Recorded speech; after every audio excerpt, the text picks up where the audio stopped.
আমাদের ধর্মের নাম কি? ইসলাম ধর্ম কি চায়? শান্তি চায়। আসমানের মালিক কে?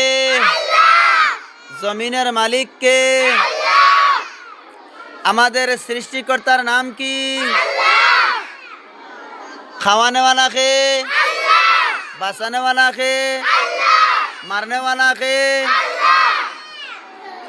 আমরা নাক দ্বারা কি করি? শ্বাস প্রশ্বাস। কান দ্বারা কি করি? চক্ষু দ্বারা কি করি? পা দ্বারা কি করি? পা দ্বারা কি করি? দাঁত দ্বারা কি করি? চিবাই নানি সাব্বাস অরুতা সকল বালা মানুষ নাইনি হাত তুলা মারো কে কে বালা হাত তুলা মারো সকল বালা মানুষ নাইনি